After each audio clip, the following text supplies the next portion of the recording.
man dama la ne sa suite je vais te dire qu'au Sénégal ça de coalition Diomaye moo ñu posé problème franchement parler Diomaye amagul appareil politique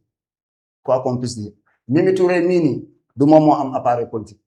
kan nga gis ci ñi ñoo xam ne kàngam mu leer na ni am na benn base munoo mag citer kenn ku am base Diomaye le président Diomaye sa amul base le président Diomaye élection yi mu def njagañaaw yëpp dañ ko ci gagné donc ban base la am parce que foofu mooy base am ku nekk fu ngay bootee foofu mooy sa base donc bu fekkoon foofu lañ koy nattee moom d'abord amul base xanaa nu mu doonee président peut-être mun na am sens mu xaw a gañ mais ñoom Mimi Touré yor na fii pouvoir bu nekk pouvoir bu mu yoroon jamono Macky Sall moo ëpp ko pouvoir ban pouvoir man sa xaw ma exactement ça lu muy occupé par rapport bu njëkk ba nekkoon na premier ministre fii donc elle était ministre de la justice ministre de la justice ba nekk premier ministre sax parce que après premier ministre moom pratiquement tu es près du président mun naa ne moo gën a kii que ministre de la justice parce que le ministre de la justice est sous le contrôle du premier ministre nekkoon nga fi premier ministre demoon nga Grand Yoff munoo ko gagné nga jógee fa dem Kaolack ba tey munoo am résultat kan moo fa nekk comme kàngam kan moo fa nekk koo xam ne mën nga ma ko citer nga ne am na base politique koo xam ne nit ñi mën nañ ko ragal xam nga Sédhiou cité nga ma ko c'est vrai que man dégguma xaw ma kan la mais c'est des individualités nit moo gënee rek man sax bu fekkoon xam nga benn gars mun na gënee rek man Ziguinchor tax bëgg naa représenter coalition Diomaye kan moo koy tere on est en démocratie y a pas de problème mais fu ngay jëlee nit ñi loolu mooy problème parce que la politique c'est l'addition en dehors de l'addition je peux dire que c'est une multiplication parce que noonu lay def ñun actuellement ñu ngi sur le terrain depuis très longtemps comme le président Ousmane Sonko wax nañu mu ne il veut plus de 1 million d'adhérents le président Diomaye taxaw mu ne ñu duñ ko mën a am xam nga moom mën naa ne sax moom mooy suñu directeur de campagne. ah bon bien sûr Diomaye suñu directeur de campagne Diomaye bu mu indee problème parce que dafa doon nelaw mën naa ko entre guillemets mais depuis problème yi gis nga partout ñi yaa ngi yëngu pratiquement loolu kese bu mu waxee loolu rek dafa pousse ñi révolté wu ñi dem di installer ay cellules ñu ngi ci ay installation de cellules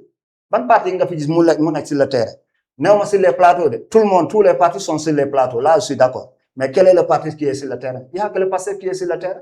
la coalition Diomaye essayé na ko sur le terrain fii nii fan la mujjee le président bi sax dafa mujjee boycotté ñëwul ay photos la ñuy jël ñu teg ko ci 16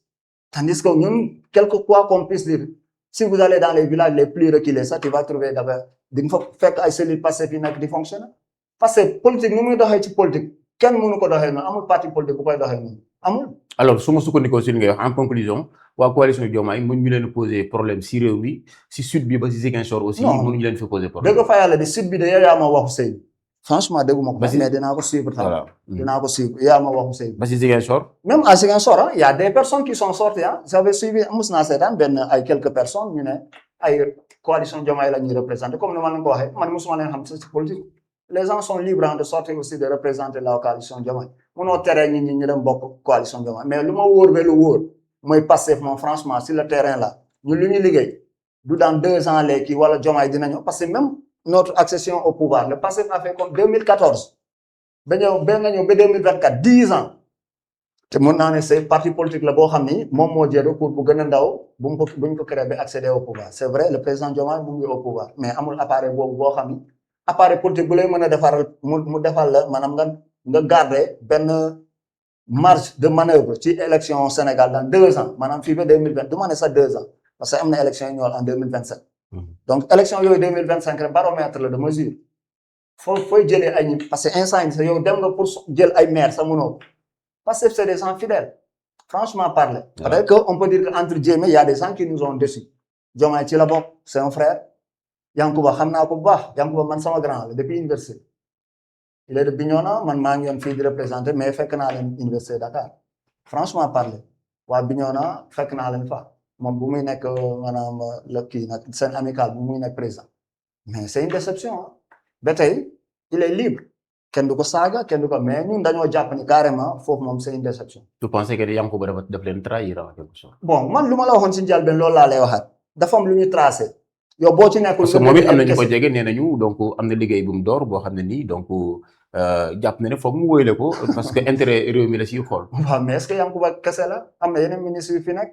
dans ce cas bu dee loolu la yow jéemal ñëw si parti bi nga jéem a convaincre ñi ñi sax xam nga lépp waxtaan est-ce que nit taxaw na fi mu ne Yankuba de essayé na ñëw ci parti bi waxtaan ak kàngam yi ñu xool lu ñuy def au moins pour maanaam raffermir les liens la moindre des choses peut-être que moom am na chance mu déggoo ak président de la république xaw ma mais bu fekkoon loolu lu nga war a njëkk rek moom mooy nga ñëw ci parti bi nga xool lu ngay tisser les liens man loolu laa yaakaar bu la président wooyee tam da nga war a ñëw nga ne say nit le président de la république woo na ma mais man de lii laa gëm nga xool ñi itam lan lañ lay wax man franchement loolu laa gëm. kon moo di Lamine Badiane nekk koo xam ne ni moo ngi doon liggéey si groupe média du sud nekkoon seen correspondant kon fi nga xam ne nii moo di si Bignona ñu daal di koy ñaanal donc à travers kon sama kaddu ñu daal di nag jàll kon waa GMS ñaanal ko fa mu jëm gënal ko fi mu jógee mais aussi daal di jàll keneen koo xam ne nii kon nag moo di Mame Diarra Da Silva moom it nekk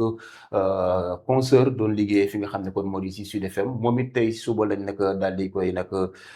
tàggee mu daal di génn àdduna kon ñoom ñëpp ñoo ngi leen di ñaanal suuf woyof seen kaw Lamine kon xam naa foofee la ñu daal